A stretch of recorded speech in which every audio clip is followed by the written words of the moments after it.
right, thanks, John. Appreciate it.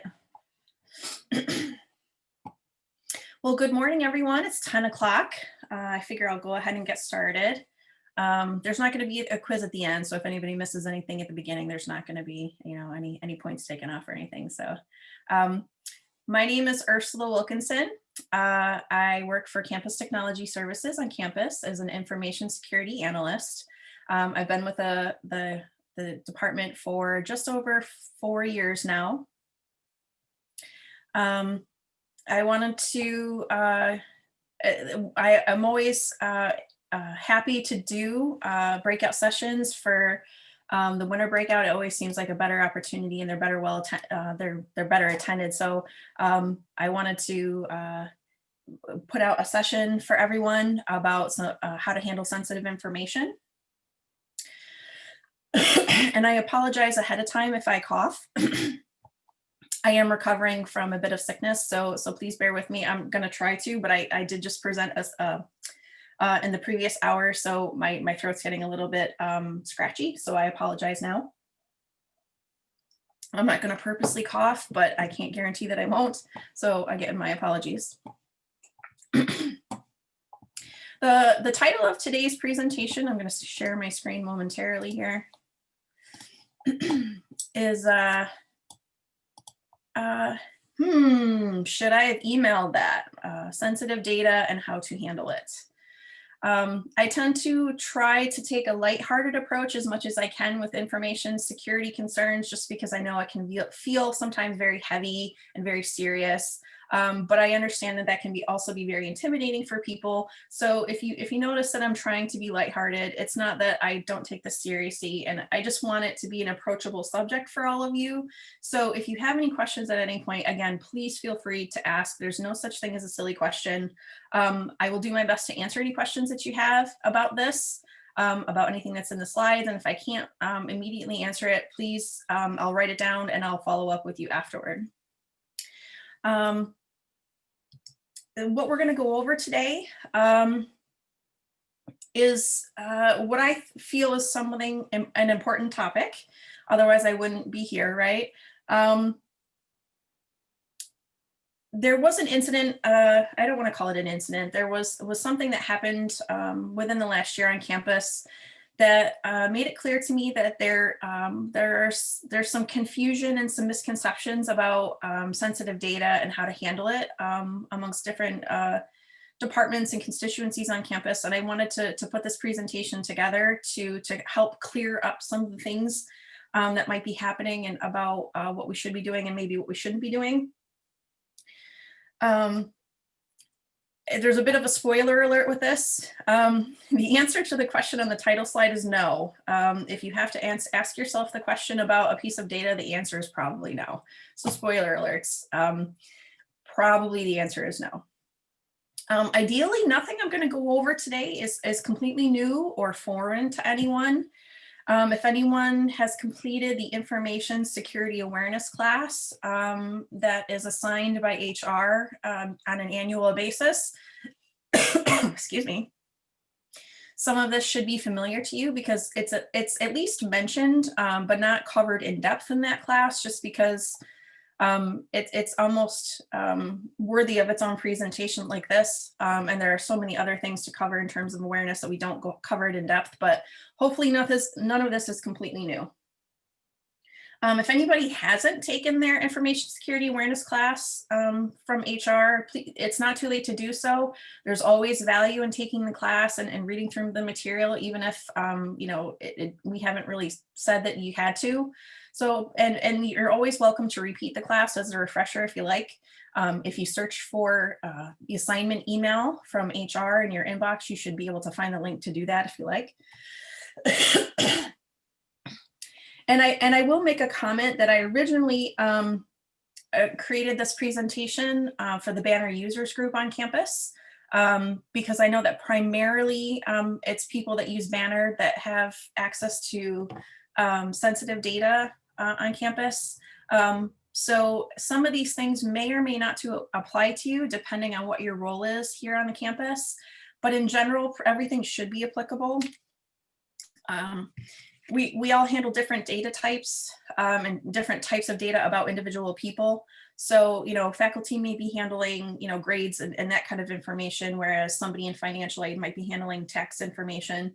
So, it seems like we might be handling different types of information, but the general lessons are going to be applicable to everybody. So what you're going to come out of the session today, hopefully learning, is the SUNY Oswego definition of sensitive data, because it is very particular. And then I'm going to offer some general principles, as well as some very specific things that you should do when you're handling sensitive data as we've defined it. General principles meaning like a mindset or something maybe that you keep in the back of your mind to think about when you're doing your everyday work, almost kind of like habits almost. And then some very specific do's and don'ts, taking those general principles and trying to apply them. The specific guidelines are more actual like technical things to do, technical things not to do, things that, just work habits. So they are fairly specific. The general principles, again, because they're general, I can't, and you all may or may not come from different, you have different roles on campus. I can't always give you specific examples of about how to apply the general principles, but hopefully, you can take, these ideas and then think about how they could apply in your day-to-day work. It's a very important, and I want to mention this as well. When we talk about information security, we talk about, the interaction of people, processes, and technology, and what we can do and what side of that triangle we need to secure a little bit better to keep our, our security risk down. When it comes to sensitive data, the two most important things that I think about in terms of SUNY Oswego are the people, who are all of you, and the processes that you have. We don't have a lot of technological solutions at this point to deal with some of the things that there are some technical solutions out there that can do some of these things and prevent some of the data from going here and this kind of data from getting copied there, but those will never be perfect, and often a lot of these technological solutions are extremely expensive to buy and acquire and set up in an organization. So the more cost-effective thing to do becomes training people on processes and making sure that they know what they should be doing, and making sure that the processes that are in place kind of reflect that, and strengthening those two sides of that equation. So it's awesome that you're here and that you want to learn more about it. I applaud you for that. And thank you for being part of the solution and trying to secure our posture. So what exactly is sensitive data? Sensitive data in normal context can mean a variety of different things. However, at SUNY Oswego, it actually means a very particular thing, okay? And again, if anybody's taken the class, maybe you've actually seen and looked at this document that I'm going to talk about next, but if you haven't, we're going to look at it very, very briefly. Because it's it's the basis for a lot of what we're going to talk about in this session. We have categories of information document, categories of information policy, if you will, where actually we define what sensitive data actually means at SUNY Oswego. And I don't know if I made these clicks linkable, but here they are. Yes, I did. Sweet. So there is a brief article here. It's a brief write-up about what this document is, what it's for, and actually contains a link to the actual policy document itself. I'm not going to read all this to you. Feel free to review it at your leisure, but we're going to take a peek at the actual document as well. And we'll talk about why it exists. This document is a bit dated at this point. It was, the final draft of it was in 2009. But this document exists because as an organization, we need to be able to assess risk, particularly risk to our information assets, meaning, the data that we maintain about, employees and students and visitors and also any of the constituent populations that we may collect data about. And we need to be able to assess risk on those. There are many different frameworks for assessing risk, but they all kind of need this framework of establishing what is and isn't worthy of protection. And that's what this document does.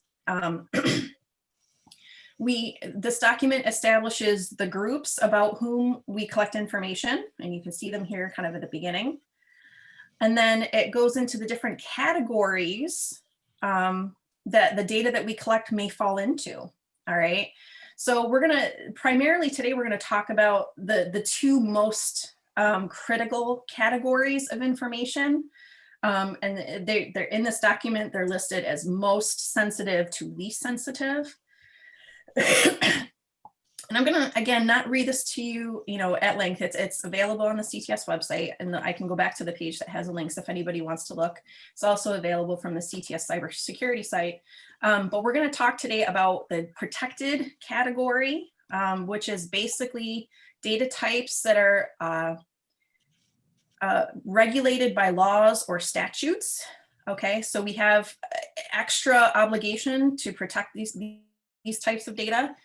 We have a short list here of some of the statutes and regulations that apply to this data and impose these requirements on us. In some cases, as you know, with this one here, this one isn't actually a statute, but it's an industry standard that all of the credit card companies adhere to and require of any credit card processor. So it's not really a law, but if you want to be a credit card processor, you have to adhere to these standards, and you have to get audited regularly and attest to your adherence. We do actually have a committee for that at SUNY Oswego, but it's not a statute, but we still consider it to be in this protected category. And this document is also nice because within each category, you get a table that identifies the data fields that are collected that about each constituent group that fall into this category. The main data types that we all think about when we think of sensitive data, we think about social security numbers, we think about credit card numbers, banking account numbers, medical data, and other types of information. Those are, but those are kind of like the main three, right? Health data, social security numbers, credit card data. There's more, as you can see in the document, but we want to make sure that we identify all of these fields here and try to make it easy for you to look something up. Now, these are the ones where, if we have some sort of a breach of our systems and this type of information is stolen and disclosed, we could potentially be subjected to large fines from various bodies. We could potentially, for instance, if we don't adhere to the payment card industry standards, we could potentially lose our ability as an organization to process credit cards. There are certain disclosure requirements when breaches of certain types are found. So these are a big deal. They aren't anything to be taken lightly. Again, this is why I try to bring some levity to things. It's not all on my shoulders. It's not all on your shoulders. Collectively, we as an organization have to make sure that we're doing everything that we need to do. We all have a role, but the stakes can be high with some of this stuff. So that's why it's important that we learn about this type of data and what we should be doing in our everyday work to secure it. So this is the protected category. This is the most serious, the most critical category that we have. Going down a step, okay, we have confidential information. Definition is here, I won't read it. This is the next step down. This is also information that we should be securing, but it isn't necessarily regulated by statute, and it shouldn't be made available to people unless they have a legitimate need to have it, to have access. It's important to remember that some of this information, there may be instances and situations where some of this information may need to be disclosed in a public way. For instance, Freedom of Information Act requests. But by and large, this information is to be treated confidential and only access granted only for legitimate business or educational needs. There are two other categories, and I'll just name them briefly here. So this is why, this document exists. We actually have a category that we call sensitive information, but it doesn't really have the same contextual meaning that we may think about it as human beings, because it's actually not one of our most sensitive, as it were, categories. It's actually a little further, down the line. This type of information is generally available to employees, but again, it should only be used for legitimate business functions. And then we also have directory information, generally publicly available, or, in the case of FERPA, students may request that this information not be made public, but this is generally public information that's available unless a student requests otherwise. So again, 4 categories. At some point, we will end up updating this document. It's not a trivial exercise, because it would require, probably a fresh data inventory of all the departments and to see what kind of data they're collecting now. But this is what we have right now. This is what we have to base our actions on. And this is the guide that we're currently using. So to go back to my presentation, let's get it to go back up again. Again, here are the links. I'll leave this up just briefly, if anybody wants to take a peek and write those down. Again, linkable from the CTF site if anybody wants to look. And again, we have this here so that we can have a framework so that we can talk about risk to the organization. Because when we talk about these data types, the different categories have different requirements for controls and for protection. And, we may or may not want to apply certain types of technological controls on certain things, whereas other ones we will. But the way we can even have this conversation is we have this document and we have a framework now to actually discuss it. So this is why this exists. So as I mentioned, the categories of most concern, this is almost just like I meant to discuss most of this during the document. So we're talking today primarily about protected and confidential information and not the other two. And one thing to remember too, taking into account some of the other categories and some of the other example data types, if you happen to come across something that doesn't have a classification, or you don't know what the classification is, you can refer back to this document. If it doesn't have a classification, you should default probably to protected until it gets established what kind of data field this is. The document is general enough that most forms of this data are covered. So you probably won't come across this. It is entirely possible though that you may. The other thing to remember is that these classifications apply to data whether it is in hard copy format or any version of electronic format, okay? If it's on paper, it's still considered protected information. The technical controls and the physical, protection mechanisms that are used on these are going to be vastly different, but the categories still apply whether it's hard copy or electronic copy. If you ever come across something, and you're not sure, the first place to ask would probably be your immediate supervisor. They may or may not be aware of this document, but at least at that point, you're taking your concern up the chain of command, and you can have that conversation with your supervisor, potentially, as a department if it needs to escalate to that level. But at that point, somebody else is aware of it, there's an educational moment or, there's a problem identified that needs to be handled, and you're actually talking about it, and you're aware that this type of data needs to be handled with some concern.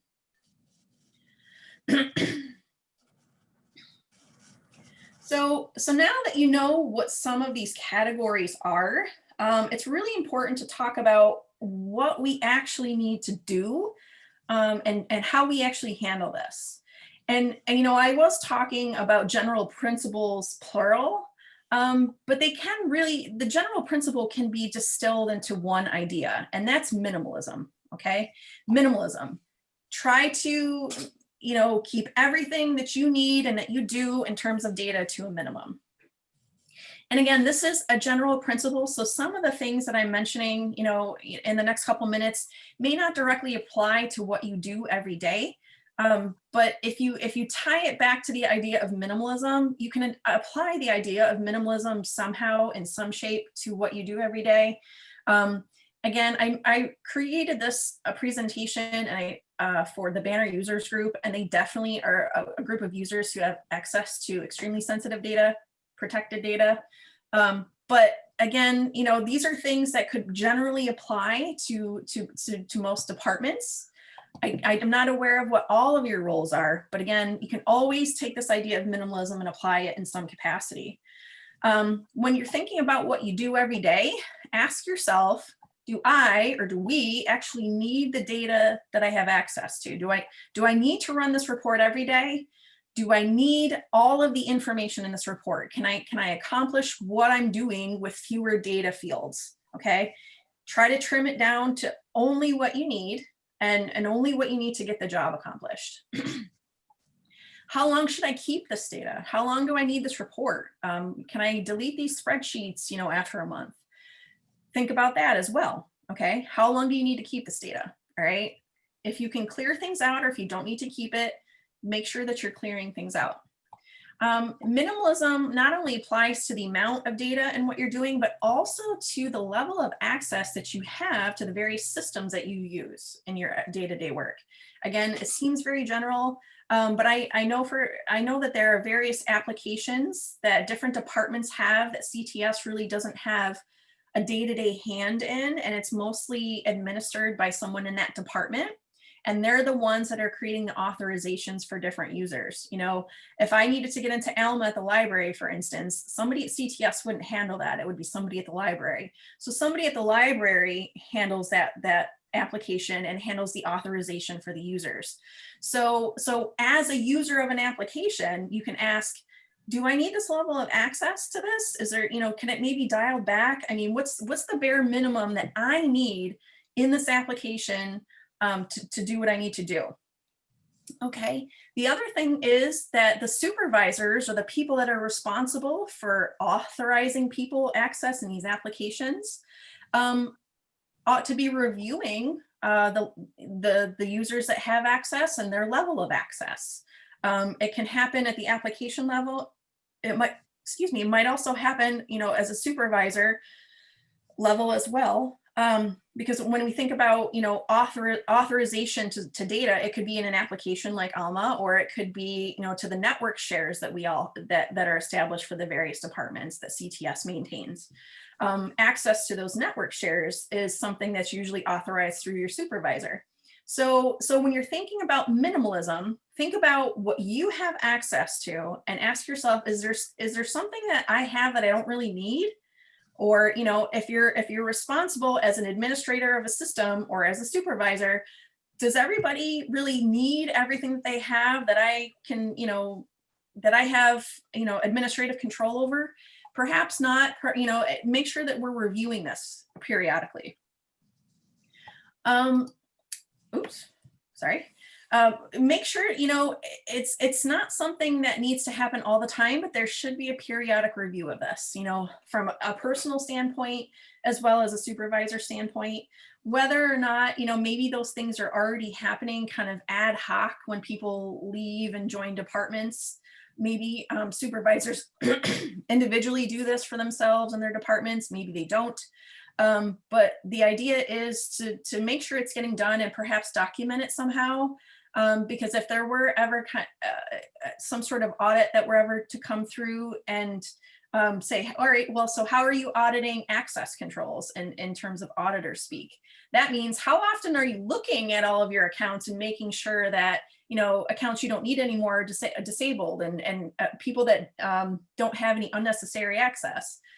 That's exactly what this is talking about. And if you don't have the processes documented and you're not actually doing it, it's a ding on an audit.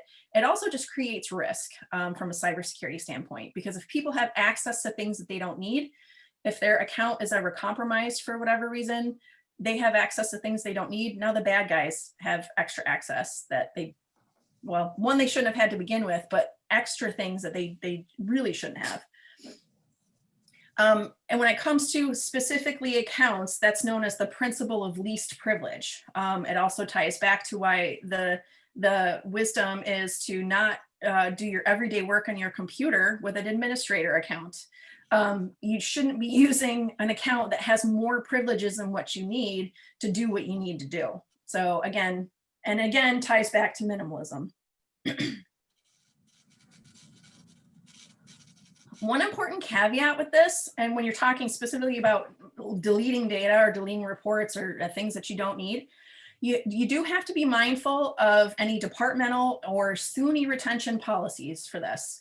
Again, this is a bit out of scope to kind of delve into this because every department might be different and have different processes and policies. But if you don't know what your departmental policies are for these things, ask the question. Have the conversation, maybe create one if it doesn't exist. SUNY has pages and pages of data retention policies, and more than likely your supervisor, department chair, dean would be, well, maybe not the dean, but department chair might be, someone else would probably be a better resource to figure that out. Certainly CTS could help, but make sure that you're not deleting data that needs to be maintained for certain reasons according to a retention policy. Because we certainly don't want to delete data that we should be maintaining for an established reason. But again, if you don't know, the better thing to do is to start the conversation.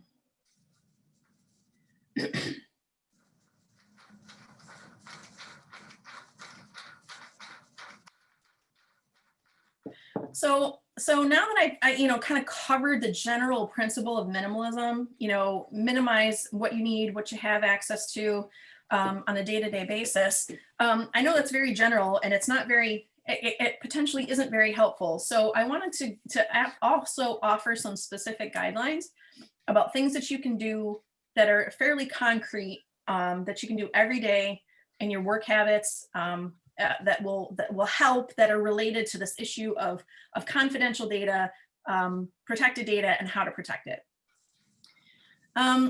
So when we talk about that first category, protected data, that data needs to stay inside Banner or inside the systems where it resides, or on network shares only that are accessed via our VPN. Okay. This data shouldn't be copied to local workstations, even with the VPN. And it's particularly important to remember now because everybody's working at home. All right.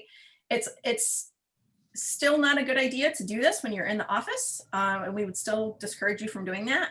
But right now people are working at home still, and they are potentially working on personally owned computers. So we need to make sure that we're not copying this data outside of the systems that it belongs on, and we're only putting it in authorized places. And for now, that means network shares. Those are those shares, with the mapped drives. If anybody's familiar with that, we have the O drive now. That's where that data needs to stay. It needs to not come and be copied locally to your desktop. If you are lucky enough to be working on a campus-issued computer, more than likely it came to you encrypted. Now, what that means is the device storage is scrambled in a way that if anybody stole the device, it would make it really hard to extract information from. So more than likely, if you have a laptop, it was issued to you with a hard drive encrypted. The desktops have been, but there may still be some that aren't. But if it came to you encrypted, it's really important that you leave it encrypted. I know that the laptops are issued with administrator accounts, and administrators have the ability to turn this off. I toyed with the idea of including that little tidbit, but I'm here to tell you, you should leave it encrypted. Leave it on, don't turn it off. Hopefully, even with administrator privilege, that's something that's a little bit more of a power user move that most people don't want to mess with. But if you do know enough about that, please leave it enabled. All right, it needs to stay on in case the device ever gets lost or stolen. Because we're all working at home and not really traveling to conferences, or just traveling in general right now, it's less of a risk. But eventually the world's going to open back up again, and we're all going to be traveling. So it's very easy to turn that setting off and suspend the encryption, and then forget to remember to turn it back on again. So just don't mess with it. Leave it the way it was issued.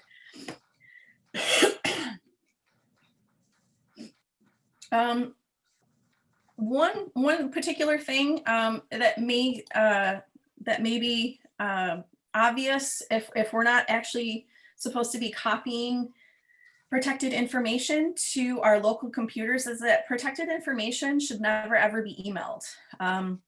It's an insecure method of transport, and primarily that's because even with certain mechanisms in place, when you're emailing something, you can never ensure that, you know, that every single leg in the journey of that email is going to be encrypted to the level it's supposed to be. Your connection to the Gmail servers might be encrypted, might be double encrypted, but you can never guarantee that somewhere along the leg of that journey to whoever it is that's receiving it, that the encryption might not be where it needs to be. So it's never considered secure or an authorized method for sending protected information. So we never want to do that. There are always alternatives for sharing protected information if it really needs to be shared. So you should never be using email. It may be in the future that SUNY Oswego adopts something, some sort of encryption package that we can include with Gmail, or perhaps we switch providers sometime in the future. Nobody get scared. We're not going to change in the next 2 months, but it may be possible that we do establish a secure email transportation module that we can plug in, that we can in turn use for this, but we're not there yet. And the old advice would still apply even if we did.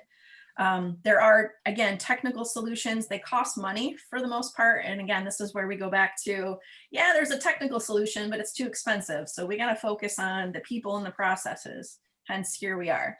So don't send the stuff via email. We can't guarantee it's going to stay safe. Some may ask about the connection to Gmail. Well, it says HTTPS. Doesn't that mean it's safe? For your leg of that information, yes. But again, you can't guarantee what's happening on the recipient end of that, and that's the crux of why it's not secure. There are alternatives for processes and workflows that we have on campus. We have some established ways of securely sending email. Some departments use secure FTP servers for moving around information. Some of them just utilize, the network shares and copy and paste from the internal network to do that. But there are alternatives that we would prefer you to use. So if you ever, find yourself stuck with something or questioning whether or not something is safe, by all means, ask the help desk, ask your supervisor, start the conversation. Yeah, I learned about this. We probably shouldn't be doing this. How can we do this differently? You want to start the conversation. There's absolutely no shame in pointing out an area of improvement to make things more secure in terms of our data handling. No shame at all. Some of you may be familiar with the possibility of encrypting attachments, and it absolutely is possible to encrypt files kind of as standalone files that don't require a program. I mean, they will require a program to unencrypt, but I still would highly suggest that you don't do this. But what I'm talking about with this is where you take a file and you have absolutely no other way to send it but email. You can send an encrypted attachment, and I guess it would, personally, I have done it before, but I've exhausted all other methods that I had available to me. You don't have some sort of a secure FTP server. You don't have some sort of secure login portal. No, all right. Well, I guess we're sending it this way. What this would be is if you use a program like WinZip or 7-Zip, and then zipped the file with a password, it does apply a method of encryption to that file. It's not the strongest method of encryption. It's better than nothing if you have no other alternatives. So I would say this is a last resort option for you to use if you have absolutely no other way to do this. Again, and we've come up with solutions for most scenarios that require sharing protected information. So please exhaust all of those possibilities first before you consider this. I do realize that occasionally you need to figure out a way to send information to other entities, but again, most of those scenarios have been figured out and secure alternatives identified. So last resort, last resort, last resort. So some of this begs the question, so what can I use and what can't I use for sharing? And again, I talked about, the network shares for protected information.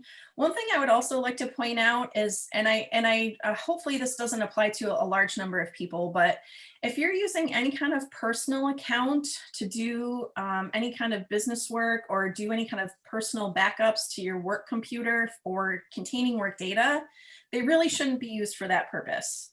And I'm talking about the Dropboxes, the iClouds, or any kind of cloud storage that's tied to a personal email account. A Gmail, a Hotmail, an Apple account. Please don't use those for doing things work-related or containing work-related data. Why should you not do that? SUNY Oswego has absolutely no administrative control over those. We can't look into things for you on your behalf if something happens with an account.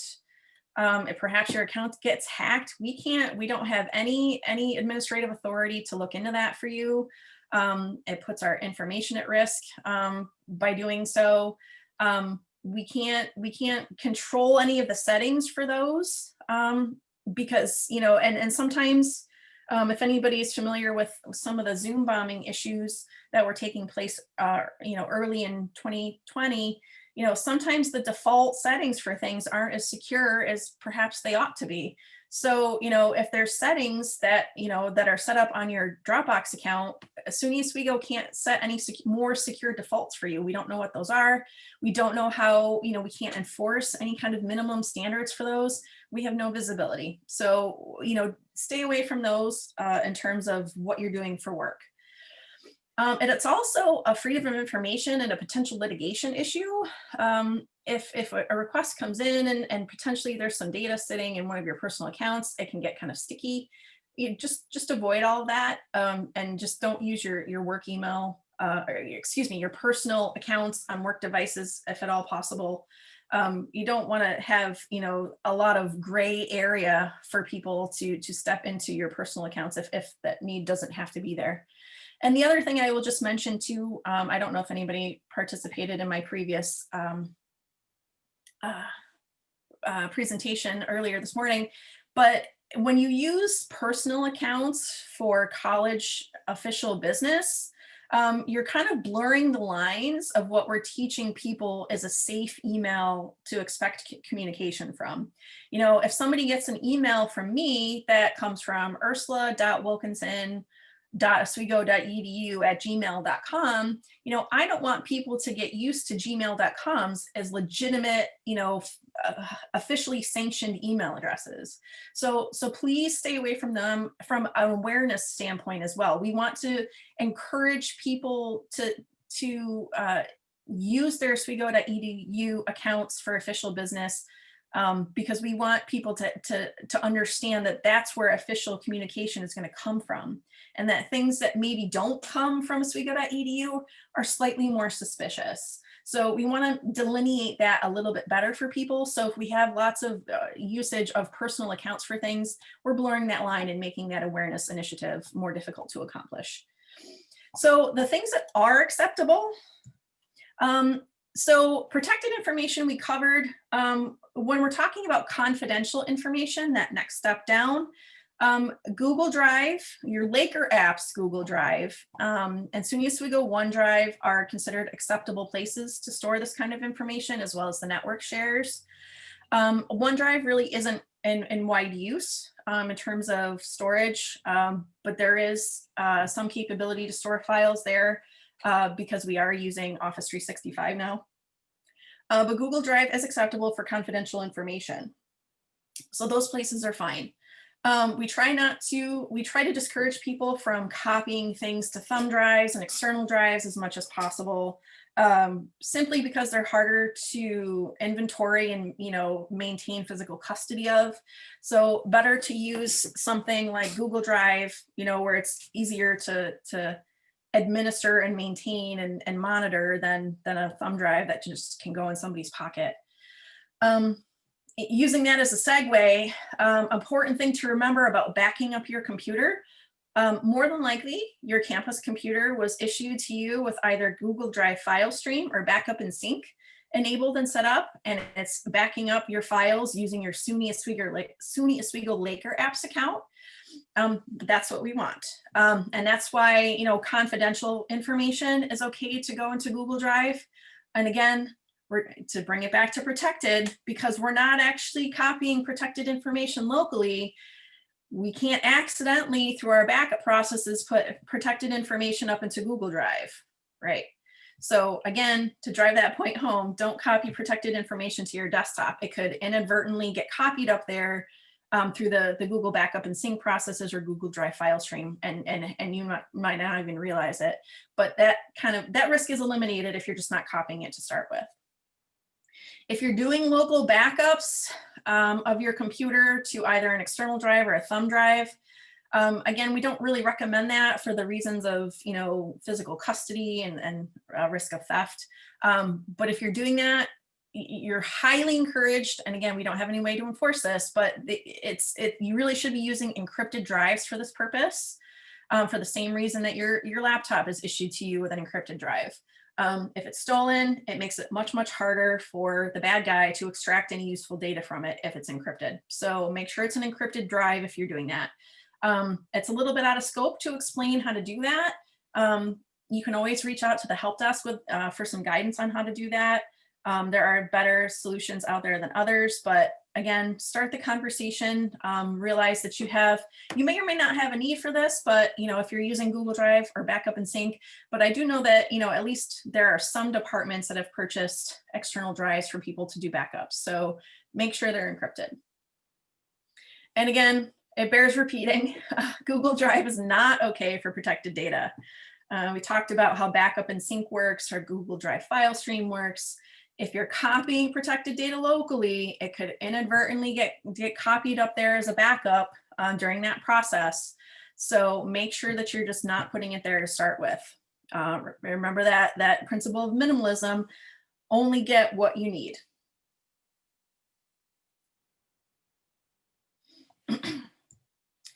So some additional little tips if you're working from home, which I imagine a lot of us are, in terms of securing data. Securing data comes from securing your devices and your accounts, because those are what are used to actually access the data. So, you know, it's kind of by extension, this seems like it's applying to your devices and to your accounts, but you're actually accomplishing the main task of securing the data by doing these things. So if you're working from home, and some of these may be repeat, if anybody's looked at the remote working guidelines that CTS published, you know, back in March. So some of this might not be brand new, but hopefully you'll be at least able to take one little tidbit out of this. You have to, you know, if everybody's working at home with the kids on, you know, remote school, and potentially a significant other also working from home, and a variety of different smart devices in your house, you probably should just assume that there is some sort of hostile actor inside your home network, and kind of just work from there. You know, the personal assistant devices, the Google Nest, the Google, well, it might not be Google anymore, I don't remember, the Rings, the Alexas, the Home Assistants, the smart refrigerators, all of these things are potential avenues for attackers to compromise in your network. And some of the vendors that put these products out don't take security as seriously as they should. So when you're thinking about what you're doing from the computer that you work from, you should just kind of make sure you want to keep this one kind of isolated from everything else. Make sure that you're keeping this computer as up to date with operating system updates and application updates as they come out. Generally, that happens on a monthly basis. And I know, you know, this one sometimes is a bit eye roll worthy, right? Because, oh yeah, it's Patch Tuesday. Well, yeah, it's a drag and it slows down the computer, and you know, I don't enjoy it either, but it's the number one thing that you can do to secure your computer is to keep it updated. Now, I understand with the Internet of Things and sometimes some smart devices, smartphones, tablets, they don't get operating system updates as often as, perhaps they should. But as long as you're maintaining it and getting them as soon as they're available, that's kind of the ideal. Sometimes they happen automatically, but sometimes they don't. And it's if you don't know how to do it, again, a quick call to the CTS help desk. Hey, can you show me how to check how to update this? They're more than happy to assist with that. And honestly, any campus issued devices should be automatically downloading updates. They might not necessarily automatically install. You do have a bit of control over that. So make sure that, you're not putting it off for a month. Make sure that you're doing that, put it off for a day, or maybe put it off to the end of the workday and then let them chew on them at night. The other thing is important too, particularly for personal computers or anybody with a campus issued laptop. You want to make sure that you're keeping your firewall on. It's fairly easy to turn off or to put at a lower setting without really realizing that you've done it. It's a bit out of scope to explain how to do this because everybody's computers are different. Again, this is one that you might want to call the CTS help desk for assistance with. They can help you with that. But again, we're going to assume that somebody's smart lamp over there is compromised and potentially trying to compromise other devices on your network. So you want to make sure the firewall is going to protect your computer from any insider malicious devices on your network. So you want to make sure you keep that as high as you should. Anyone is sharing a computer or potentially with a computer in a shared space, make sure, and this applies both in the office and at home, make sure that you're locking it when you walk away from it. This sounds really trivial and it can be a drag sometimes to unlock your workstation every time you walk away. But it's really, really important that you do that, especially, and I can tell you that when I was in the office, worked next to some of the server administrators for the campus. They already knew this and they already do this as a general just work habit. They don't leave their computers and their workstations or anything unlocked. So every once in a while, being the information security, old hacker that I would sometimes go over in their cubicles and just check to see that they didn't leave anything unlocked, because they're the server administrators and they need to make sure that they don't leave any open access to our servers that doesn't need to be there. But it's the same thing with your workstations, because some of you have access to some very sensitive or potentially protected information through different applications that you use. You need to make sure that you're locking your workstation when you walk away. So the key combination for doing that on a Windows computer is the Windows key and L clicked simultaneously, or if you're on Apple or a Mac, it's Command Control Q simultaneously. What that'll do is it'll lock your computer and it will require you to put your password in to log back in the next time you come up. For anybody that's isn't using a campus computer and you're sharing a personal computer, or your family's sharing one, try not, if you have a campus computer, nobody else should be sharing that in your household. I apologize. I know that sounds really kind of like a stickler, but it's against the acceptable use policy for your computer for other people to be using it for any other purpose. Those are issued to you for your work purposes and for nothing else.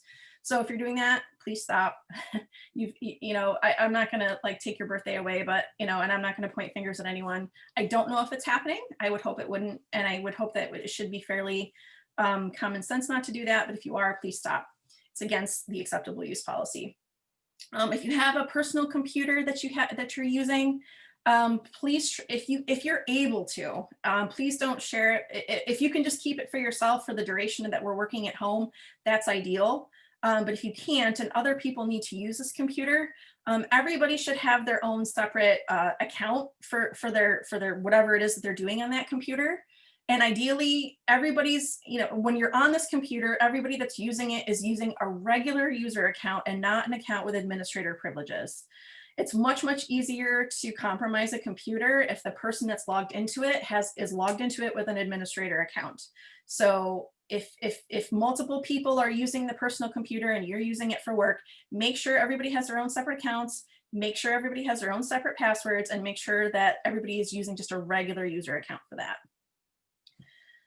So I know that sounds like a lot to do, but again, CTS Help Desk can help you with that if you have concerns about that. I mean, hopefully everyone's fortunate enough to not have to do that, but I understand sometimes resources have been spread very thin with families.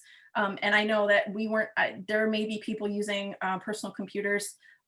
So, you know, I'm not going to say that you can't do those things, but try to do those things if you have to in the safest way. And this is the safest way to do that. So I've left just a minute or two for questions.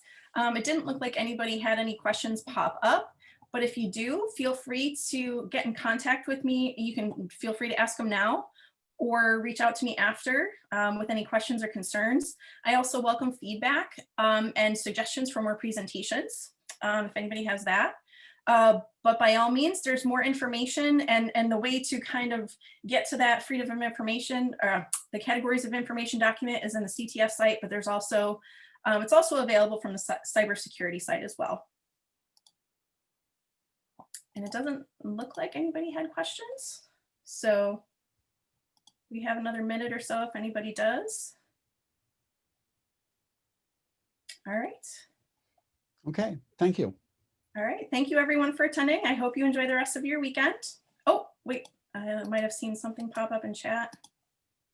I don't know if I'll be able to get to it here. Oh, thank you very much, Lizette. I appreciate it. All right, thank you everyone for attending. Enjoy the rest of your day. Thank you.